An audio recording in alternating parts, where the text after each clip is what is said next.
Thank you very much, Shocks. I'm Daniel Dracos, joined by Indiana Frostgrown Black to bring you the entirety of this best-of-5 series between Misfits and Rogue. And we've gone back and forth over the last week of preparation for Osk, deciding is it Misfits favored, is it Rogue favored, and it's honestly a hard call. Yeah, we've had several discussions, and we have to kick it off starting with the stakes of this match. You heard it from the analyst desk. I'm going to repeat it now. This is it. This is the elimination match. There are no more second chances for Misfits and Rogue, whereas G2 and Origin will live to fight another day.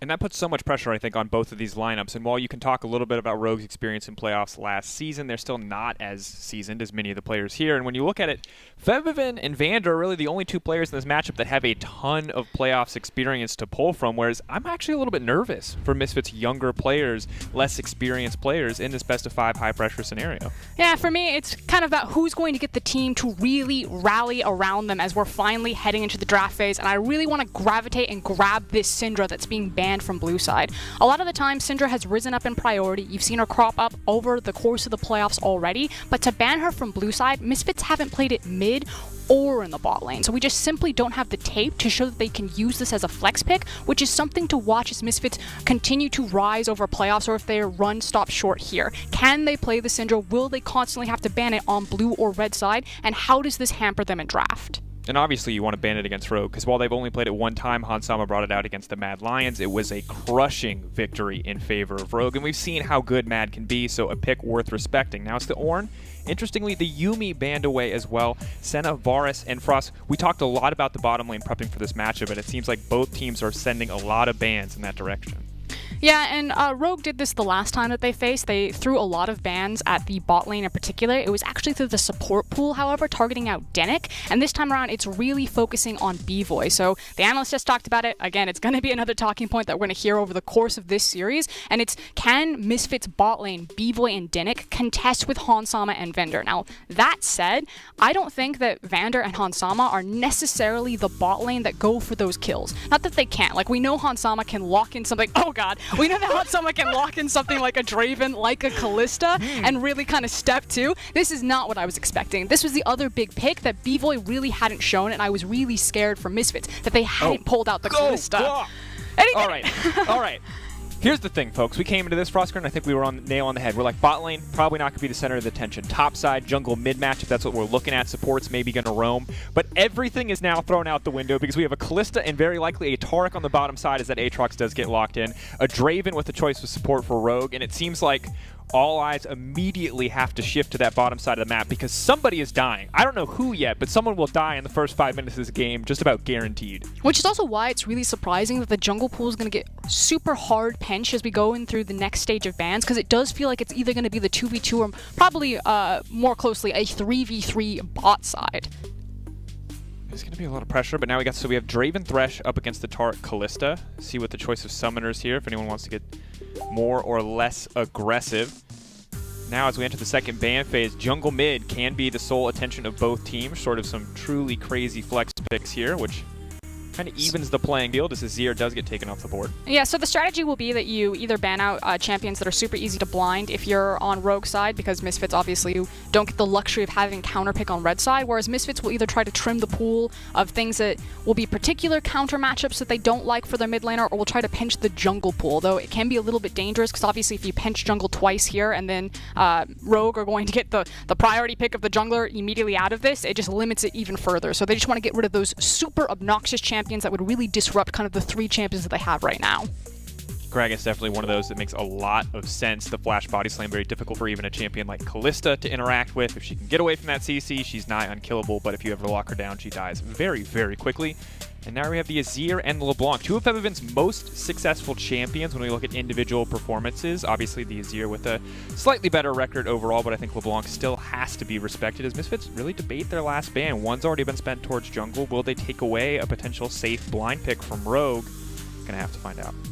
You could take away something like the Sejuani here if you wanted to double down onto it, or you just, again, target ban a specific champion. I guess it's going to be dive side, so okay, Elise makes sense, because Renekton Elise is such a potential threat for topside dive because you have the mixed damage, and Dan really doesn't want to be on the receiving end of Inspired and Fen 2v1ing him.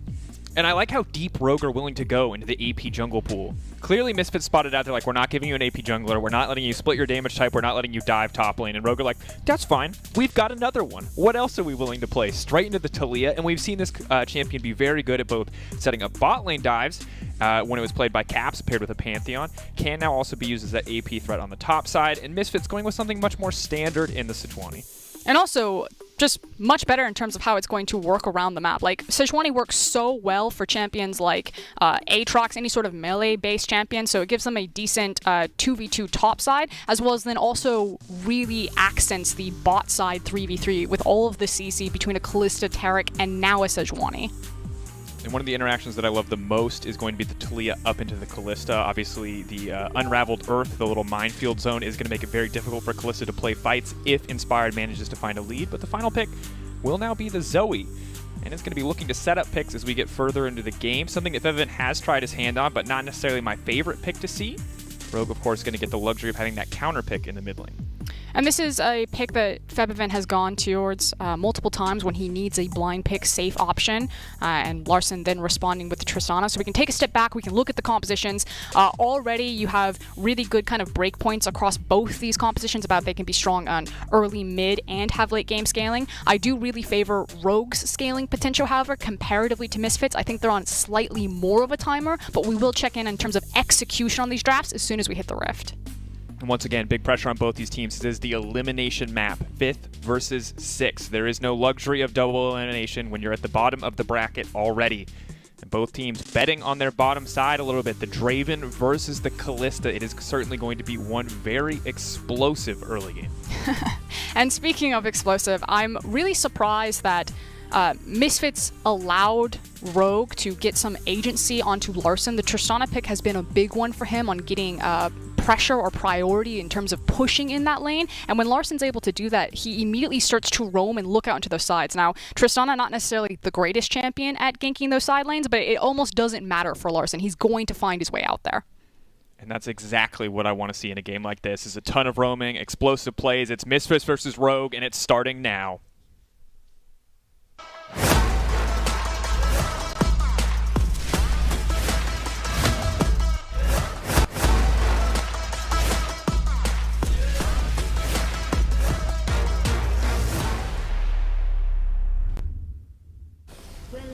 Summoner's Rift.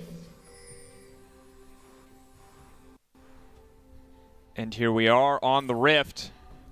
Frostgren, God, there's actually so much to talk about. I thought we were going to have a much more like stable, controlled, slow, steady draft from at least one of these teams. We talked a lot about kind of clash of styles coming into this. You heard about it on the desk as well. Rogue really good at these kind of set plays, really smart, can kind of play through any lane. Misfits a little bit more explosive, a little bit more volatile. But it feels like both teams have just thrown all their eggs in the explosive basket. Like, this is a very, very, let's just say, kind of balanced on a knife's edge sort of game. Anything going wrong can just instantly throw this game in either direction. It's development and evolution in terms of expectations and playstyle. So the thing that I really want to underline and point out, though, is the fact that Dinnick is on Taric and Vander is on Thresh. And the reason why I want to point this out is that Misfits are more of a team that was about playing kind of like three-man mid lane. Like, Dinnick is a heavy roaming support, whereas Vander has kind of taken a bit of a backstep. Like, he'll usually team up with Inspired kind of around the mid game, but during the lane phase, he usually doesn't leave it very much. And with Taric being chained to Kalista, there's not as much incentive for Dinnick to roam around and to provide Febiven pressure and then rotate Febiven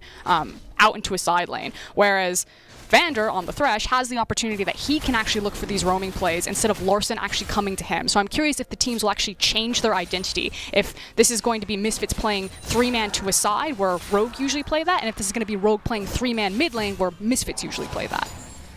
And really, when we look at the bottom side, the second you see Hans Sama Draven, anytime you see Hans Sama Draven, you have to get a little bit excited, because while it is 0-2 this season, it's pretty much dominated every lane that it's gone into, and this is one of the matches where it's not necessarily going to be about the mid lane or the top side. Inspired is already heading bot lane, may free up Vander to roam, but first he's going to be looking for some kills of his own. B-Boy and Dinnick, though, just going to back off, just going to concede the wave here, not going to take any risks. Dinnick lays down the ward, and they're still going to go for this, but Razork is on the way in. They have to be careful. B-Boy throwing down a lot of damage. Halo Blade's already going. The Ignite's already come out. B-Boy, he can dash to the rocks if he wants, but stunned up, locked down. Inspired is going to get taken out, but first blood going over to B-Boy. That's going to be 2, and this is immediately absolutely disaster for the Rogue bottom lane. And Rogue are a team that are so well known for their early game because they always come in with an early game plan. And you could see it. They wanted to do a super early dive, but they just bite off way more than they could chew. Misfits with a really good read and then being very cautious and calm with their cooldowns here. There's no flick that ever came on. Like B-Boy eats a lot of the initial damage, but they're not able to kill him through the duration of it. And then he finds the pop on the Rend and the first blood. And it was only level 2 for Talia. I don't even think she had the flick. I think she had the Unraveled Earth and the volley. So Inspired going for that aggressive gank, trying to be unpredictable, but sadly, Razork is exactly where he needs to be. And now immediately we've got a 1k gold lead for Misfits, and while Draven is usually a great answer into the Callista, if B-Boy gets far enough ahead, that's just not going to be viable anymore. See if there's going to be any follow-up damage here. Nah, it's a pretty big oopsie moment, and now it's kind of a question about how do Rogue salvage what happened here. Now, they still have decent kill pressure because, like you said, Draven is still a decent matchup into Callista, but they want to now make sure, I was going to say, now the backs came through. They wanted to try to make sure that B-Voice sits into this lane as long as possible, so they're not competing with this back disparity. But we'll get the chance to shove the wave in, however. We'll get a back of their own off. Denick here to make sure he soaks up all that experience. it's not that bad. Just a Vamp Scepter. He's got a control ward. Draven's going to get something fairly similar, so I still don't think that it's just over for Vander and Hansama down here, especially because they retained Cleanse and Flash on Hansama. The bigger question for me is now, what do we see Inspired do? As he is starting to fall behind a little bit in the jungle. Obviously sucks to lose that red buff in the play. But now Vander's going to be in trouble. Forced to use the play here as B-Boy just continues to chase. This is why I find Callista so obnoxious, Frusker. And it's like, you don't get to decide when the trade begins and ends. Callista always gets to decide. Yeah, especially when she has Hail of Blades, Callista. We've seen it a lot globally. Obviously, it's been playing in the top lane and now in the bot lane. We'll see if she continues to be a pick kind of over the course of the series, if Misfits feel comfortable flexing the champion, just like we've seen in the LPL. Will be interesting. Larson getting his first recall off, 40 CS under his belt, should be enough to buy something pretty significant here for the mid lane matchup. We'll see what his focus is going to be. Boots 2 for now, just to allow him to be a bit more aggressive in trading, rather than going for anything like raw damage. Could be the Bork coming out, mostly used for melee champions, but still a solid item.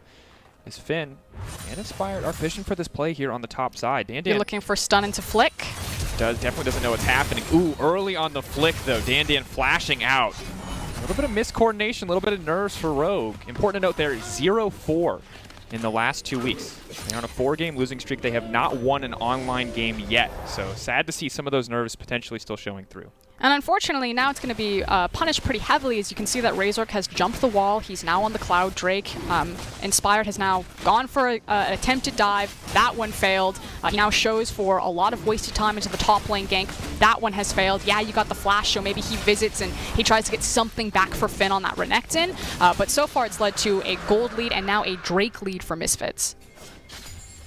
And Razork definitely not a guy that you want to let get ahead, and most importantly when he's on Sejuani as well. That's level 5 to level 3, Frosco. We're going to have that Sejuani ult up and available very soon, and that makes me very nervous, especially for the top side of the map.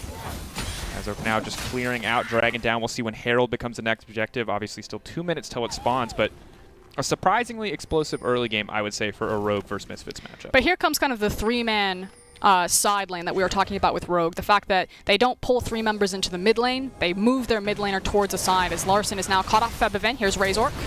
Has Cleanse, has Flash. Ooh, going for the insect with Tristana, knocks him back. Razork taken down. That's going to be huge. Good experience for Inspired, but now Inspired has to be careful. Stolen Flash coming out. Stolen Chilling Smite as well, but Febiven not willing to burn his real Flash there. Sees Finn coming down and does not want to push for anything else. So finally something pays off for Inspired, fishing around for that gank, trying to catch someone into rotation, hunting in the jungle, and it's Larson who helps him out here.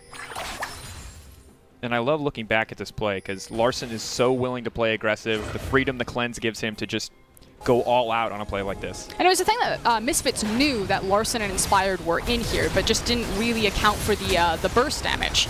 So Razork gets separated from his team there into the waiting arms of Tristana and Talia. Very difficult to handle, difficult to deal with as well. There we go.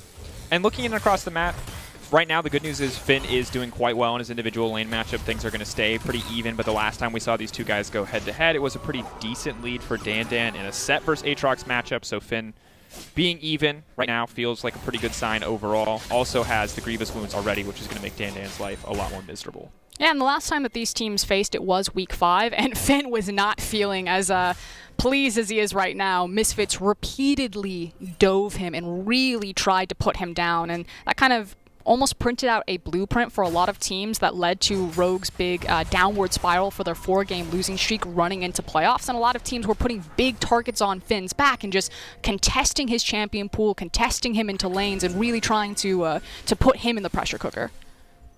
Overall, I think Finn is one of those players that we've seen these huge moments of brilliance, but also just this season it hasn't felt as good as it did last summer, where he was, he came in after spring replacing Prophet, hasn't had that same level of performance.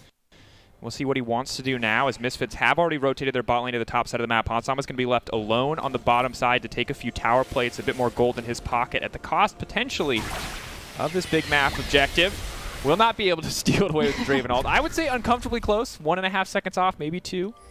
Attempted dive bottom, however, because obviously now that Misfits have Herald, as soon as they use it, they're going to get the tempo advantage. So the response will be, what do Rogue do with that? And it's to threaten the dive, to force Dan to step off the tower, and to continue to funnel plates and springboard this Draven. And we just kind of wait to see exactly how many stacks he can amass before they find that first kill, if they can find that first kill here. Knockback there, Larson going to cleanse and leap out to safety. Dan burning his ult here, but Inspired is coming over the wall. Can he hit it? The Blast Clone taking him away. A beautiful flick from Inspired over the wall, saving Larson's life. I also think that was a bit ambitious for Misfits to try to force that kill and that catch there, maybe just trying to get more summoner spells out of Larson there, but he's able to hop away, and finally the Herald goes down just to match the pressure that Rogue have started with, again, Draven getting solo EXP gold and plate damage down there. And you can see the gold is still actually very, very close, all things considered. All that solo farm has balanced out the kill and the assist that B-Boy has picked up, and while the turret going down is a pretty big boon into B-Boy's favor, Hansama is going to get a bit more time here on the bottom side. Vander coming down as well, but Dan getting here should stop the turret from going down. And it's really only the plates and the First Blood that are keeping Kalista ahead in terms of gold value across from the Draven, because you can see Hansama, he's done a much better job at the CS, and we talked about this, that even though Kalista got the First Blood, the sheer kill threat, pressure, and just straight up dueling potential of Draven, he's one of the few champions that can match Kalista in top lane and in bot lane. And that's the thing, I think that I'm always just nervous about a Draven in any game, is that all it takes is one kill for him to take over a matchup completely. For him to find that extra gold, for him to snowball ahead, and his itemization can just be so oppressive, but has not gotten to that stage quite yet. Fev interestingly stopping off of the Seeker's Arm Guard on the way to the Luden's Echo just to make sure that he's a bit more safe in lane. And slowly but surely, it feels like Rogue are building up actually pretty massive advantages across the map, Frostgurn, but now Misfits are looking to get something else done. Larson will leap out to safety once again. Sleepy Chub Bubble not going to amount to much, but look at topside. 30 CS in favor of the Renekton. We got 20 in favor of the Draven on the bot side. Mid lane's about dead even, but otherwise, things have turned very quickly in the favor of Rogue, despite what were a few pretty poor early game plays. Because it feels like Rogue are such a calm team that if you can't contest them into lane phase and really put them down, again, as some teams have done by targeting guys like Finn, then they're pretty fine to just kind of sit this one out. Yeah, it feels like they've given Misfits, the first Herald, they got the first Drake, but Rogue don't have to force anything right now. There's a lot more onus on Misfits to be proactive at this state in the game because they are playing with something like the Kalista and the Aatrox. And the question for me is, when do we finally see Misfits kind of group as a team, try to force something more with these skirmishes? Haven't really seen the Taurik ult or the Kalista ult leveraged quite yet as a potentially aggressive tool. Maybe that changes here, though, as Rogue feel like they're getting a little cheeky, but Razork is here on the flank. Can just be the 3v3. More damage, most certainly, in the favor of Rogue, however, even if the CC is in favor of Misfits, so both sides will back off. Infernal Drake going to be the focus here from Razork, but he has been spotted out, and Inspired can look to contest this one. Denik going to make sure that both parties are kept healthy, though. They try to go for this. B-Boy, though, now has to be careful. He's going to walk through the Unraveled Earth, but just in time, the Redemption comes down. B-Boy's taken out Inspired. Hansama now on the run. TP coming in. Taurik ult going to make sure that no one else is going to go down on the side of Misfits, and now Dan is on the hunt. Fevin on the backside disrupting Finn, making sure he can't get here, and Draven, if he was hoping for a cash out anytime soon, it's It's not going to happen. B-Boy is the only person making money on the bottom side. Okay, that is worst case scenario now if you're a Rogue fan, because this is what cannot happen. You cannot allow Kalista to remain relevant longer by getting a springboard and a snowball. This is very similar to what Mad Lions were able to do against G2, whereas when you funnel all this early gold onto a Kalista, she gets to that initial item breakpoint that much faster, and then as she springboards ahead of the clock, she then stays relevant longer. And it is also the Manamune Draven, which I'll hold a thought on that one because Finn just got absolutely destroyed. While Razork is taking Dragon and Dan is taking plates, this is kind of the, you said it was the worst case scenario for Rogue, but this is like the best case scenario for Misfits. They're getting everything they could possibly want. Okay, what happened here? No, we're not even going to see the mid lane play, we're going to see the bot lane.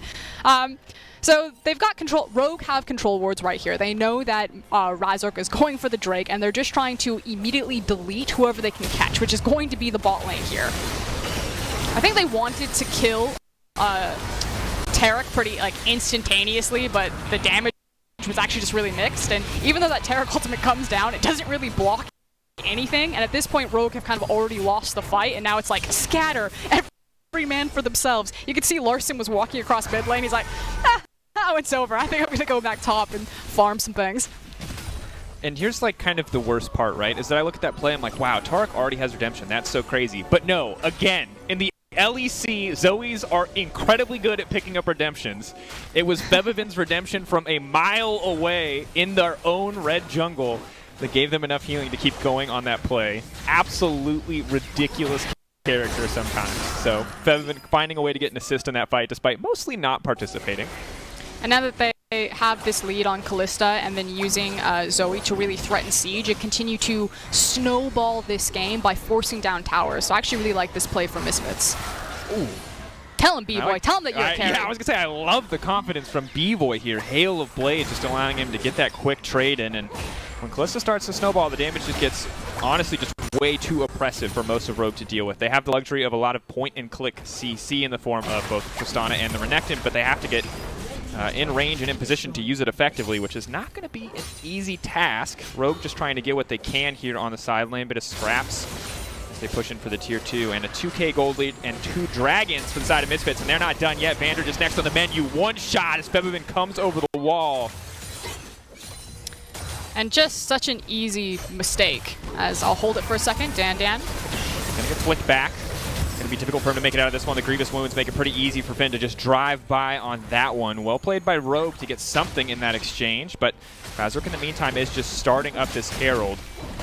But so far, kind of across the map, like Misfits have played this, you know, early mid-game transitioning out of lane phase so well. That trap on the mid lane, to hide into the brush, to know that Vander and Han Sama were going to step forward and kind of farm the incoming wave, snatch grab them with the Sejuani ultimate that now gives them access to the Herald. Super clean play from Misfits, and just, it's kind of like one of those blueprints that you can see from a very well-coached team.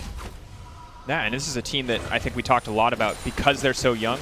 Them getting a game 1 win, them finding that momentum in a do-or-die series is huge, is massive, and they most certainly have the momentum. It is only a 1k gold lead, but when you look at the items, you can see Blade of the Rune King, the Luden's Echo, the very interesting Muramana Draven. I can kind of see it. Obviously, every time you catch an axe, you get to use your W, and you get to stack it up, but not something I'm used to seeing at all. So it has been cropping up a bit in solo queue. It's sometimes paired with the Sanguine Blade, so obviously looking more for a dueling-oriented Draven. It looks like he's going to go the BF sword route, so I think we might see more of a normalized build path here from Han Sama past that. I wonder how crazy he's going to get if it's like Essence Reaver just to keep the mana up, just to keep the Muramana damage up. I mean, that's kind of like the idea here, but I mean, he certainly has the mechanics to do it. Look, I love it. I don't know. I'm going to be honest, Frost. I'm glad you know about it, because this is one of those situations where I'm just going to trust that Han Sama knows what he's doing. It exists. All right, yeah, like, perfect. That's good to know. Not something that I would have expected to see built, but I do enough crazy stuff that who am I to judge anyone else, so. B-Boy, though, grabbing bot lane tower. Meanwhile, on top side, Rogue are responding with pressure of their own. They're doing a pretty good job of splitting up the map as best they can. Problem is, they got to give a lot of respect to Bebevin and Razork, especially now. They have to give a lot of respect to B-Boy. He's not a top lane Kalista, so he doesn't necessarily have the EXP, but he's the same level as Dan. Finn's only a single level above him. Like, if he actually pieces out into a side lane, there's not a lot that Rogue can do. They'd have to two-man him. And to be fair, I think that's what they did, Froska. They just left him alone. There's like, to me, that's not even respect. That's like, we're scared of you. We're going to leave you alone. You're going to do what you want, and we're going to try to play 4v4 against the rest of your team. And what's cool here then is, you know, it's always the question of, could Misfits not carry through B-Boy, or did they ever choose that that just wasn't the play style that was going to work for them? And B-Boy is showing here that, yes, Misfits can do it now. And if this is something that they came to relatively new, like they've just been training, or it's been true the entire time, and they just chose it strategically as like not one of the things that they ever wanted to do, like this is the perfect time to point it out as they're now pushing for a mid inhib. Backing off because they don't want to take the inhibitor and give anything else away. I like it. Love to see it from Misfits. And you're right, because Frosk, B-Boy's stats suck. He's like lowest in damage per minute of any 80 carry. Like outside of those really good Aphelios games, I was not impressed. But this game is showing us the same level of performance that we see when B-Boy's comfortable on Aphelios. I didn't think he was going to have another champion like that, but now Kalista's going to change the nature of this series completely. I mean, it's kind of like the idea that if you only just came to the LEC and you saw Reckless playing Fasting Senna every single game, you probably wouldn't think of Reckless as a big, hard carry. But like, because you have the tape that you've seen Reckless kind of be that 1v9 type of ADC, you're like, he can just play both styles. But we only have tape of B-Boy's responsibility to Misfits being playing weak side. It doesn't mean that he can't play strong side, it just means that the team hasn't needed him to do it yet. And that's what you want to see. Anytime we head into playoffs, anytime we head into best of 5, that's the real time to prove yourself. A single best of 1, it's easy to discount, it's easy to feel good about, but a best of 5 is so career defining, especially in the first playoffs here in the LEC for B-Boy. And really, 3K gold lead, triple dragons that are on soul point. This feels like Misfits' game to lose at this point. Rogue are going to have to show us something creative to get back in this one. They do have double 80 carries, which is going to be huge. It is going to be a lot of damage as we get later and later, but once again, 9.5K on B-Boy. That's a big number. He's working towards his third item. We got 1.5 for Hansama and Larson. Larson very close to his second, but he's just going to be a very difficult champion to interact with. Yeah, I think the game does get harder for Rogue to play out at this point just because it's not just B-Boy who's pretty far ahead. It's also the fact that Febiven, like if Zoe contacts anyone, she's still going to do massive amounts of damage. She's got so much wave clear into her kit now that she can just hoover up everything and allow Kalista to play out into these side lanes. So Rogue are going to have to be pretty creative using the mobility of Talia, playing out to either Tristana or Renekton on these side lanes to maybe pick up some kills to stall the game out, and then hopefully Larson is able to take it over later on with Draven. Yeah, the Tristana here obviously going to get progressively stronger. I like the Bloodthirster coming in from Hansama. Will make it a little bit harder for B-Boy to just out-sustain him in any kind of extended trade. I think of course, a for big Misfits, issue, however, is that unless Larson is... I don't want them to get caught here. Hold on. Unless Larson is competing for priority, because Baron's now in play and you have a Kalista, so the Baron burn threat on Misfits is so push waves very quickly comparatively to what Misfits comp can do and what the Tristana can allow for them. So Larson almost has to be grouped up in this mid lane now to prevent things like this happening, because Misfits set this up perfectly. Blue Trinket's coming down. Rogue, this is a huge opportunity for them to turn the game back, but if they fumble here, it's all but certainly a loss. Sleepy Trouble goes over the wall. Febiven now has to run. Larson sees his opportunity to try to turn this fight against them. The Baron's only at 3K health. Rogue can come in here and try to take this one away. Ben gonna dive right into the back line. Ryzer blocked down, but that's a big Targal. Ben can't find anything. That was so clutch from Denik. The timing could not have been better, and now Rogue are on the run, but the Baron has reset. Misfits will be forced to back away. Rogue will live to fight another day. And that is the Taric ultimate that you like to see right there. The first one, Denik, I'm gonna write that one off. That one didn't necessarily count. That one was clutch right there. So Misfits now push back onto the Baron. The jungler is around, but you're not just competing with the Smite. Again, you're competing with the Kalista Rend, which we saw it happen in the LCS. I've seen it happen in the LPL, so there's still a chance technically here for Rogue. It's happened in the LEC too, Frosk. It should be impossible, but it's definitely not. 2K health getting lower. It's all on B-Boy. No, he's going over the wall. He doesn't even want to risk it. He wants to get one more. He's trying to cut through the entire team. B-Boy, the heal coming out. The Baron has now already gone down, but Dandia comes over the wall. Oh, it's a whole team affair, and this is a side of Misfits. I have not seen the aggression, the bloodthirst, the Baron. It's all for Misfits. Remember the name. It is not Voyboy. It is B-Boy, and he is proving that he can be the carry. He flashes the wall and immediately grabs hold of Inspired. That was some BD energy. Yeah. Oh, man. Yeah, I mean, the ultimate result of the fight is inconsequential to me just because of how aggressive it was. There is nothing quite like watching people aggressively flash over a Baron pit to get you hyped for a series, but... Whew. All right, Misfits. This is one-sided. This is not necessarily what I was expecting whatsoever. And now Rogue have gone from, hey, look, there's some opportunities, you can wait, you can buy time, to the classic death brush. When all else fails, just try to survive them. Ooh, Gromp placed well, very unintentionally to block Sleepy Trouble Bubble. Now Finn might be able to make it out. Double dash away to safety, but there's the ult, and Finn is going to have to say night-night. B-Boy unstoppable, 5-0-3. It is desperation for Rogue right now. They know this is pretty much going to be it on this type of push. Now, the good thing is that Hans Sama does eat the wave, so it's not like Misfits can immediately rock up into the lane and then try to end the game off a push. Surely they're going to try to go for this mid-inhib, although as I say that, they all peel off. They're like, see hero, kill hero. We know Hans Sama is over here, find him. I like it.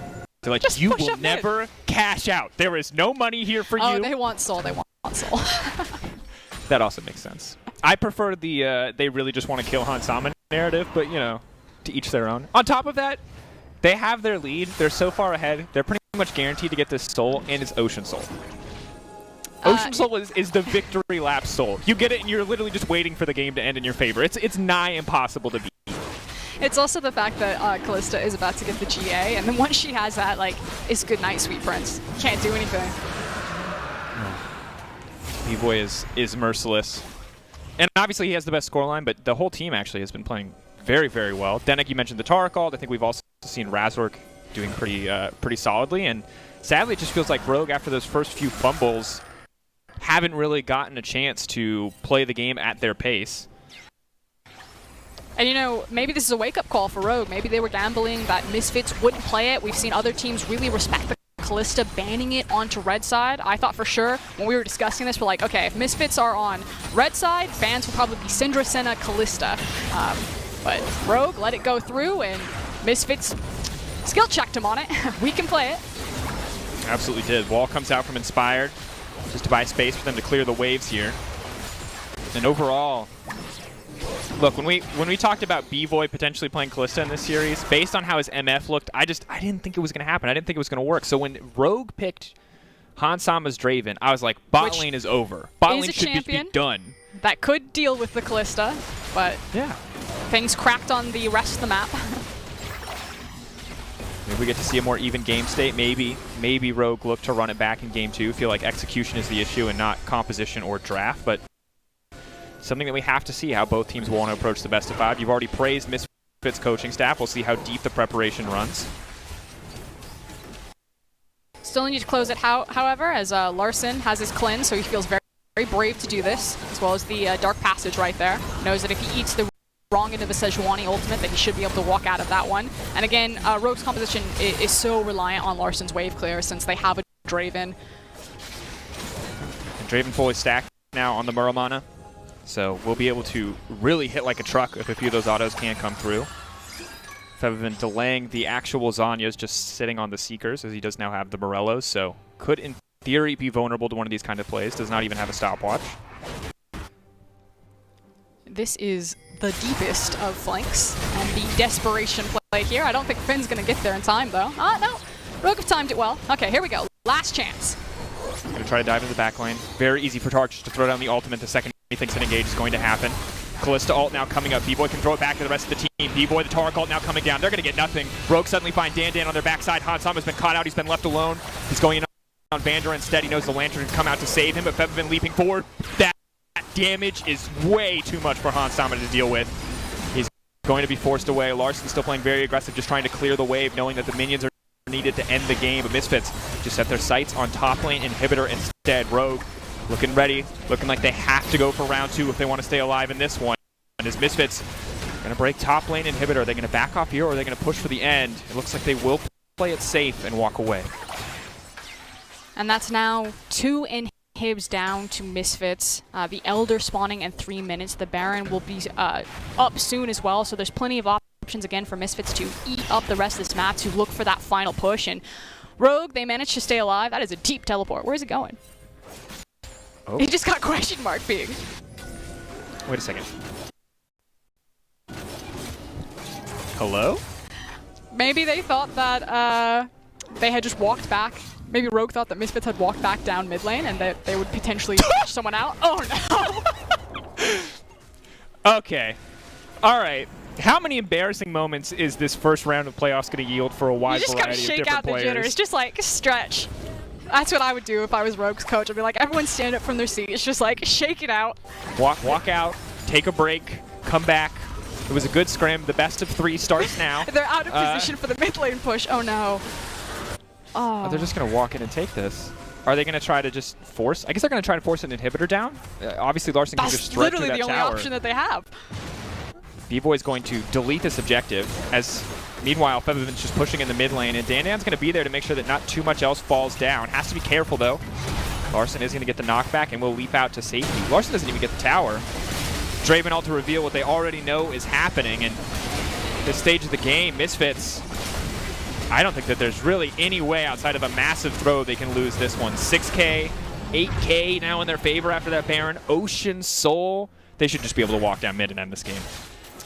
Yeah, and so now the question is, you know, what do Rogue do? Do they leave open the Callista again? Do they themselves try to get it? I can understand why, you know, leaving it open when you have Hansama as such a proficient Draven player. And I don't think that this was like strictly the 2v2 issue that went wrong. Like this isn't on Hansama and Vander. It was a collective team issue. Like several things went wrong back to back for Misfits to snowball this as effectively as they did. But also then huge credit to Misfits. Like once they had the snowball, they did not let go.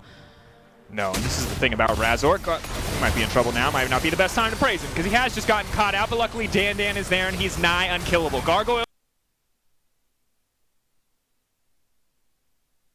Stone Plate looking like a healthy, balanced item on the back of that one. Rogue just do not have any kind of damage to kill the Sejuani, and sadly, that was it. That was the last play. That was the final nail of the coffin, and Rogue hammered it home themselves as Misfits just wiped that fight. And here comes the TP to grab the minion wave. Larson was trying to do his job, push down some minion waves, farms, continue to stack that CS, but like you said, a Misfits game one are going to walk this one pretty cleanly in. Incredible start for this Misfits lineup. 15-2 to kill score. 9K gold in their favor. A very easy, very simple closeout. Respect to Rogue for trying to make a play happen to turn the game back in their favor, but because play after play did not work out for them, it is going to mean the end for Misfits. Misfits going up 1-0 in our first game of the series. Larson on the back half of that play was actually trying to kill Sejuani, so attempting something there, but that kind of felt, I don't know, that's a painful way to lose. It just felt like Rogue lost control of the game so early on, about as soon as we opened up into mid-game, and then just never really got it back, taking several bad fights, particularly around that Dragon Pit area. Yeah, and it's rare, I think, to see Inspired plan so many ganks that go wrong on the execution level. Not something that I'm used to seeing from him. Of course, I'm not used to seeing his Talia either, so maybe just a few things not working out quite as well as they did in scrims on stage. But now that's going to be enough from us. We'll be right back after a quick break.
Charged up. Hello, everybody. Let the game begin.